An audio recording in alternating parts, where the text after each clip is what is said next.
Hi there, friends. My name is Mali, and I recently came back from a 3-week trip to Europe.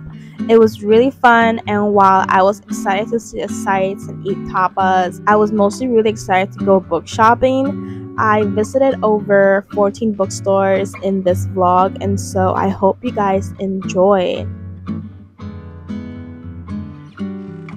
Our first stop was this cute little bookstore in Barcelona. We actually ran into this bookstore on the way to another bookstore, which we're going to after. This felt like a cute little hidden spot in the city.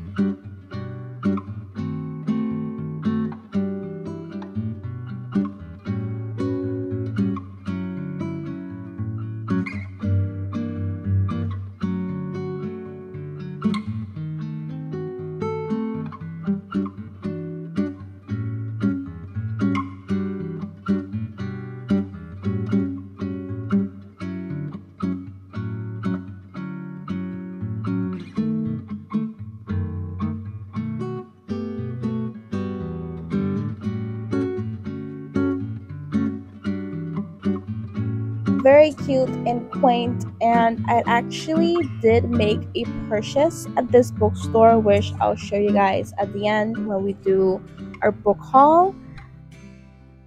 After, we went on to La Central, which has the biggest selection of English books available in any bookstore in Barcelona. Now, I don't know if that's 100% true, but they did have a really good selection when it came to English books. It was definitely by far the biggest that I had seen when I was there.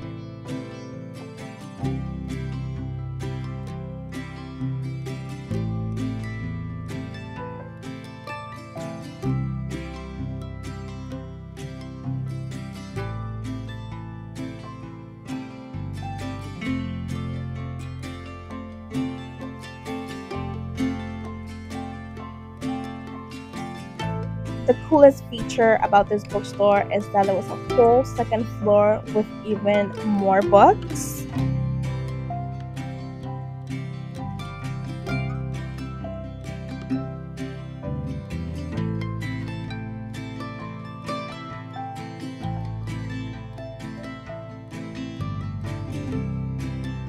They also had a cafe and terrace up on the second floor, which was very cute. I wish I had more time so that I could sit outside and read, but alas, I did not.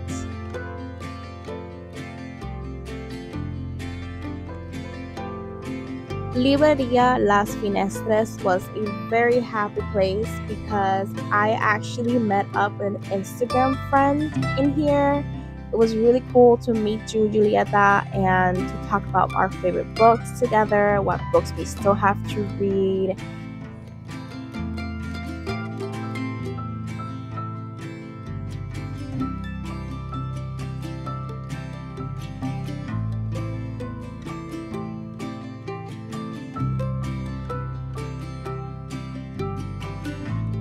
A very cool thing about this bookstore that Julieta took me to was that they actually have two locations. They're right across from each other. The first one that we went into was more focused in fiction, while the second one is more focused in graphic novels, art books, music books, and that sort of thing. This bookstore was one that Julieta recommended as it's a bookstore completely filled out with books in English. They had tons of selection, and I was so thrilled to find Ming Cheng's latest.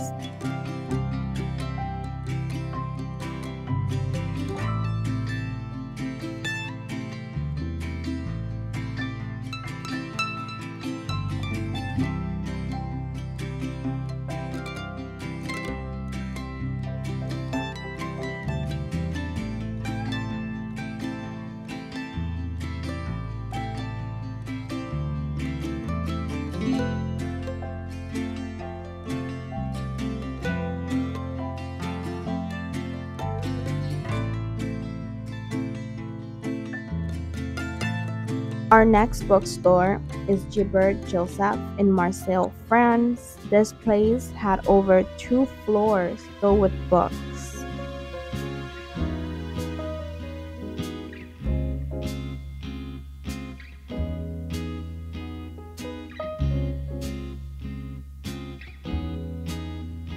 They had an English section on the very last floor, and I actually found it to be very well stocked, even though it was a very small corner of the bookstore.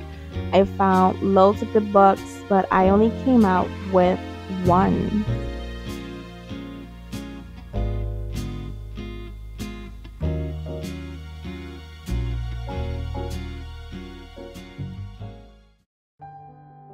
Of course, the very first bookstore in Paris was the iconic Shakespeare and Company.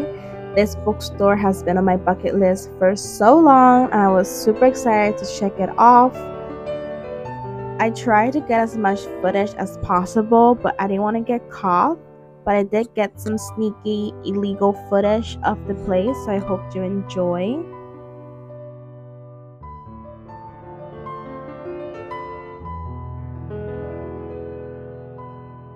Do not come here if you're claustrophobic. The Abbey is a complete English bookstore right next to Shakespeare and Company, so it's a very quick stop if you do want to come over and check it out, which I highly recommend. This was the smallest bookstore I've ever been in. I had to shuffle in sideways to walk around, but the Abbey is so cozy and charming. I spent way too long here browsing the overstuffed shelves.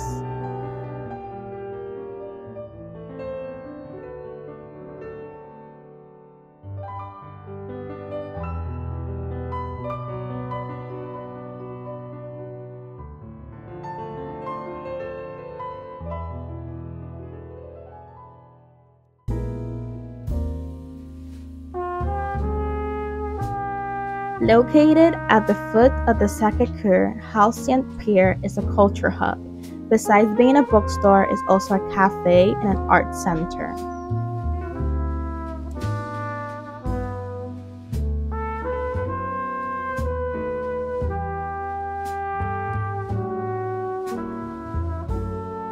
They didn't have any English books, but they did have tons of art books to look at, and it was just very cool to visit this iconic place in Montmartre.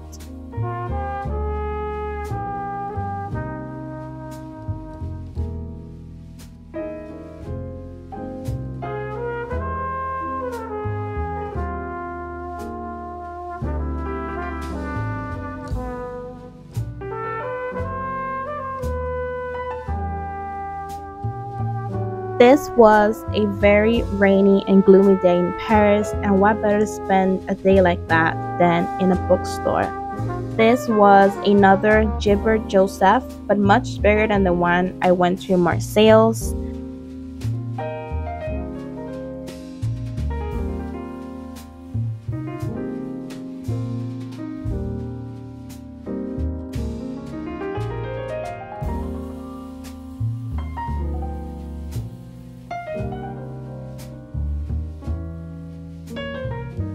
This Gilbert Joseph in particular had 4 floors full of books with a huge English section on the very last floor.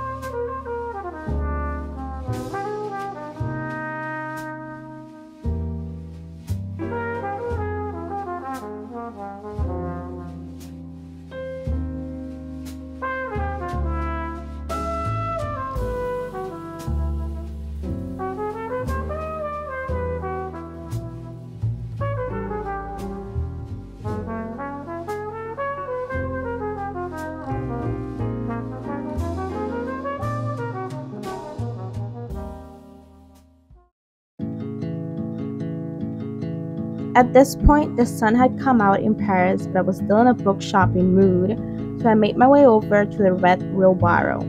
And you guys, this was a complete English bookstore in the heart of Paris, right next to the Luxembourg Gardens.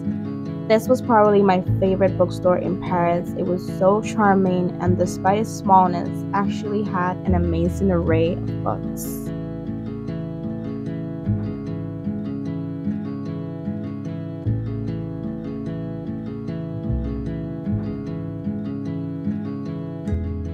This was the very last bookstore I went to during my time in Paris and was probably another favorite. It had an amazing selection of English books and it was just a very gorgeous bookstore overall. Knowing that it was my very last stop in Paris, I spent a little too long browsing the shelves here, but I had so much fun during this trip and I got so many good books that I'm so excited to show you guys in just a little bit. And yeah, thank you guys so much for watching this bookstore crawl throughout Europe. I was very lucky that I got to do this and that I got to show you guys and bring you guys along with me.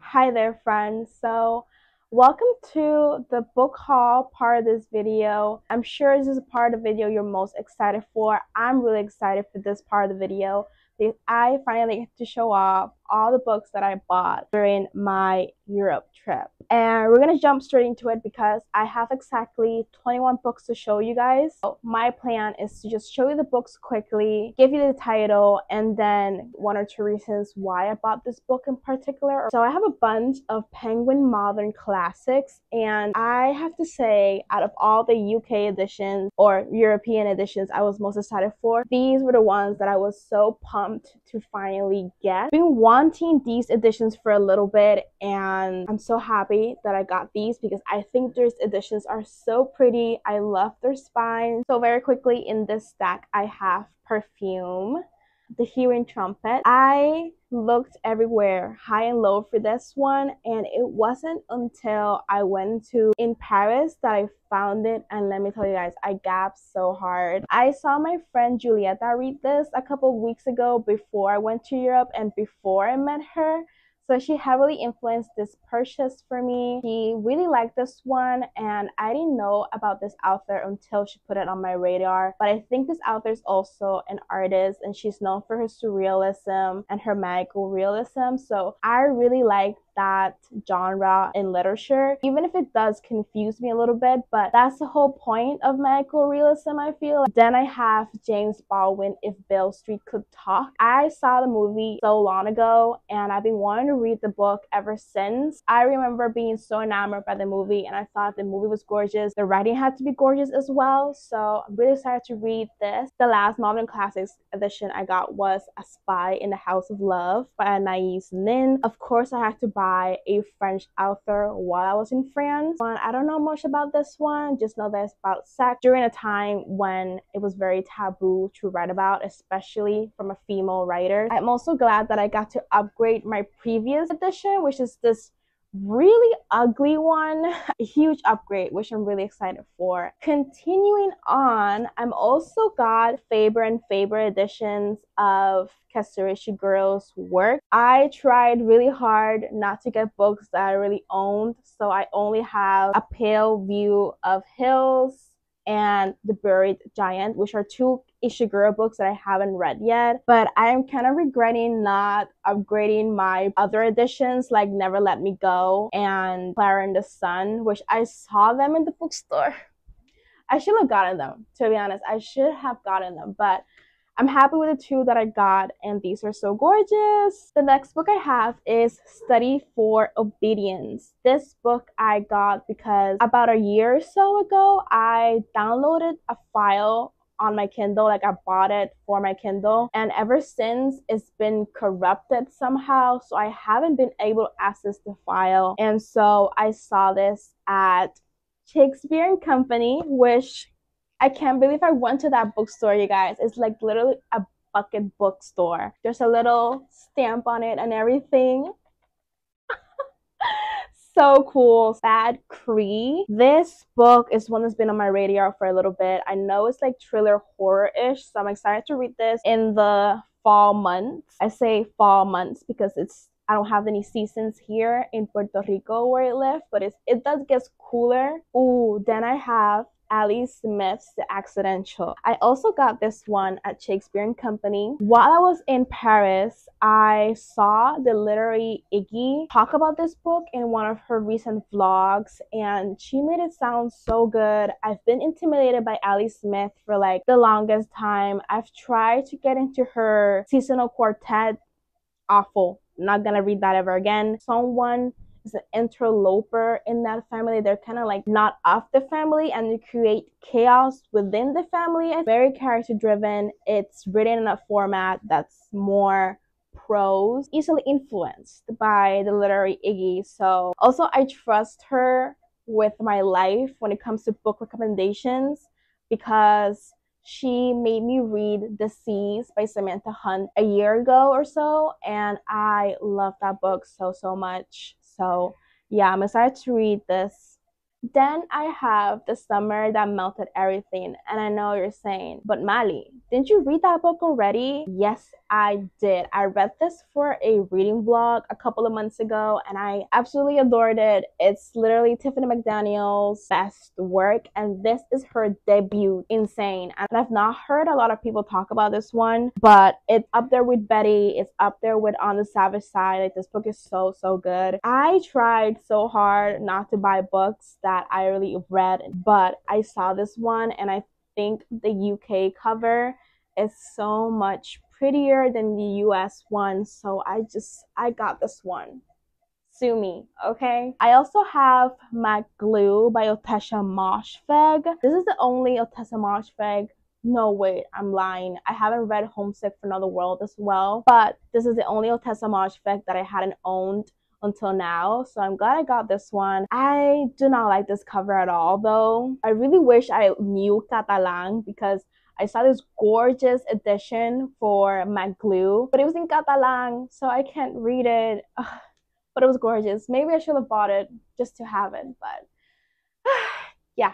Got Otesha Moshfegh's MacGlue. Rachel Cusk. I bought the Faber and Faber editions of the Outline trilogy by Rachel Cusk. I got Transit and Kudos, which I'm really excited to get to soon enough. Kei-Ming Chang's latest, Cecilia. I think I love this cover more than the US one. I think it makes a whole lot more sense. It looks very nice and stunning on my bookshelf, and I love the pink with the black. To be honest, a lot of the times I buy books not really knowing what it's completely about. Like, I know like one little snippet or maybe like one little detail that stays with me, and that's like my only picture of the book, you know? But this one, I genuinely have no idea what it's about. But it's Kei-Ming Chang. I love her.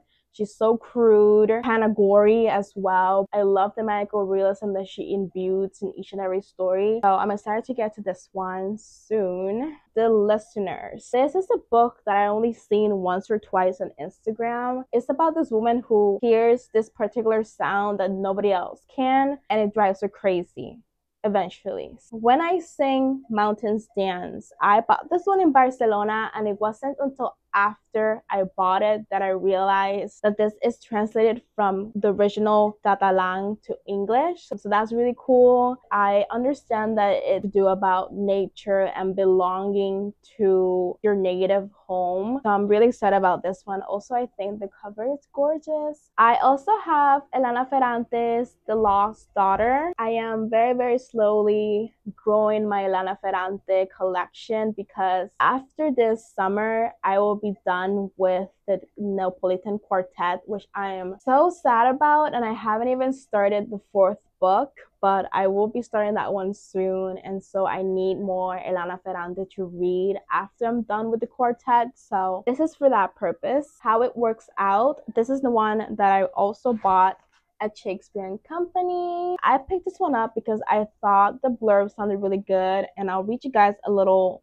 snippet. It says, "What if you had the chance to rewrite the course of your relationship again and again in the hope that it will work out?" That sounds so interesting to me, and it honestly sounds like that movie Everything Everywhere All at Once, when they try to go to multiple different worlds or different dimensions, you know? So I'm excited for that. Okay, we're on the last 3 books. I was really lucky and I was able to grab a copy of Private Rights by Julia Armfield, which I'm so excited for this one, but I'm also so nervous because I've heard so much mixed reviews about this one. So many people who love Julia Armfield, and I'm one of those people who love her. I've read all her previous works, Salt Slow and Our Wives Under the Sea. People who love those 2 books have been a little bit disappointed by this one. I just know it has to do with this dystopian world that's been like underwater for a couple of years. And these 3 sisters are estranged. They're dealing through grief. I think their father recently dies. Yeah, it's in the synopsis. There's no spoilers here. So yeah, I'm excited to read this one, but I'm really, really nervous, like I said. And I was really lucky that I was in Europe when this book came out, because it's out for our UK friends, but it's not publishing until December in the US. I given this book a prediction of like 4 stars. I'm not gonna do a 5-star prediction. That's too much pressure. Then I got Mónica Ojeda's Chamanes Eléctricos en la Fiesta del Sol. I have no clue how to translate that in English. I'll just put the English translation here.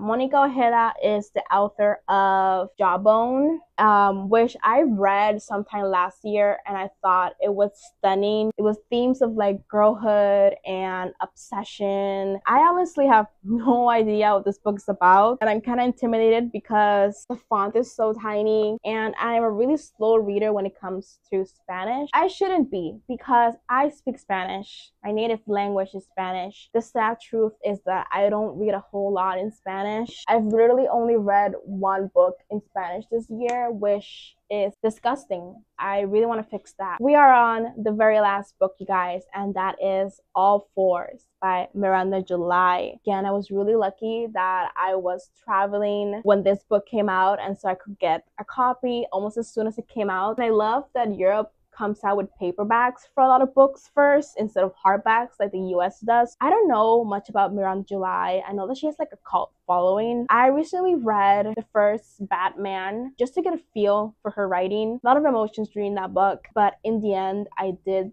quite enjoy it. I did think it was really beautiful. I even thought it was really weird. So I'm excited to see what this one is all about. This is like the it girl book of the summer. That is the European book haul. I am so grateful that I got to go on this trip and that I got to buy as many books as I did. I literally had to buy another suitcase to carry all these books back home. I hope you guys liked this video and that you guys liked the European summer diaries. We're gonna go back to regular scheduled content here in Puerto Rico and regular scheduled book content. So no more travel for the rest of the year, sadly. If you want to comment something but don't know what, let me know if any of the books I got are any good. That is all for this video. Thank you guys so much for watching. I'll see you in the next one. Bye!